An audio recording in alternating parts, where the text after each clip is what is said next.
தம்பி இங்கே தான் இருக்காங்க தம்பி, வாங்க.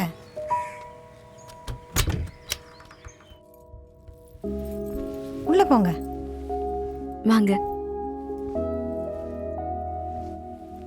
நீங்க கொஞ்சம் வெளியே இருங்க, நான் கூப்பிட்டது வரலாம். சரிம்மா.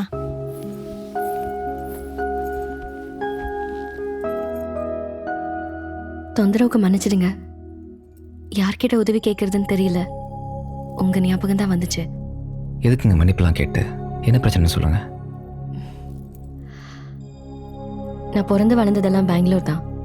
நானும் அம்மாவும் இங்கே தனியாக தான் இருக்கோம். நடிகையாக இருக்கிறதுனால ரசிகன் சொல்லிட்டு நிறைய ஃபோன் கால்ஸ் வரும். கொஞ்ச நாள் முன்னாடி அந்த மாதிரி ஒருத்தன் என்னோட ரசிகன் ஆரம்பித்து தப்பாக பேசினான். நான் கோவத்தில் திட்டிட்டு அந்த நம்பரை பிளாக் பண்ணிட்டேன்.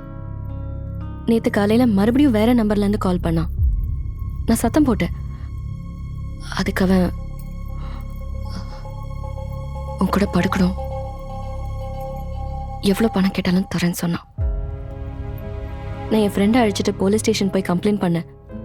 இன்னைக்கு காலையில் வேற ஒரு நம்பர்லேருந்து கால் பண்ணி, நான் டீசெண்டாக தானே கேட்டேன், போலீஸ் ஸ்டேஷன் போய் கம்ப்ளைண்ட் பண்ண பயந்துருவேன்னு நினச்சியான்னு மிரட்டுற மாதிரி பேசுகிறான். நீயா வந்துட்டேன்னா உனக்கு நல்லது, இல்லைனா உன்னை எப்படி என் பெட்ரூம்க்கு வர வைக்கிறதுன்னு எனக்கு தெரியும். நீ எந்த போலீஸ் ஸ்டேஷன் போனாலும் என்னை ஒன்றும் செய்ய முடியாதுன்னு சொல்லி 1 வீக் டைம் தரேன்னு ஃபோனை வச்சுட்டான். கவலைப்படாதீங்க. அவன் எந்த ஃபோன் நம்பர்லேருந்து என்னைக்கு ஃபோன் பண்ணாலும் எழுதி கொடுங்க, மற்றதெல்லாம் நான் பார்த்துக்கிறேன்.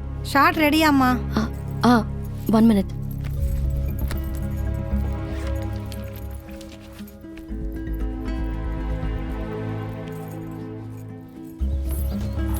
இல்லை வேண்டாம். அவனுக்கு பொலிட்டிக்கல் சப்போர்ட் இருக்குன்னு நினைக்கிறேன். அந்த தைரியத்தில் தான் இப்படி பேசுகிறான்னு தோணுது. இந்த விஷயத்தை பற்றி இனிமேல் நீ கவலைப்பட வேண்டிய தேவையில்லை. எனக்கு வேண்டியப்பட்ட எங்கள் ஊருக்காரரு இங்கே மினிஸ்டராக இருக்காரு. நான் பார்த்துக்கிறேன். உங்ககிட்ட சொன்னதுக்கப்புறம் ஏதோ தைரியம் வந்த மாதிரி இருக்கு. சரிங்க, தேங்க்ஸ். பரவாயில்ல. இது ஒன்றும் பிரச்சனை இல்லை, கண்டுபிடிச்சிடலாம். அந்த நடிகை உனக்கு எப்படியா பழக்கம்? ரொம்ப நெருக்கமோ? கொஞ்சம் அறிமுகப்படுத்தி வையேன்.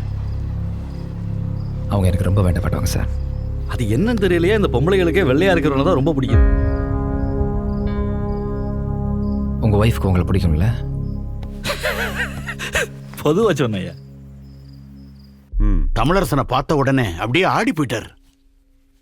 அப்புறம் அவர் தான் செல்வாவுக்கு ஃபோன் பண்ணி தமிழை முடிச்சிருன்னு சொன்னார். இப்போ என்ன முடிவு பண்ணியிருக்கா? என்ன ரீசன்னு தெரியலண்ணே, ஆனால் கொஞ்சம் அமைதியாக இருக்கார்.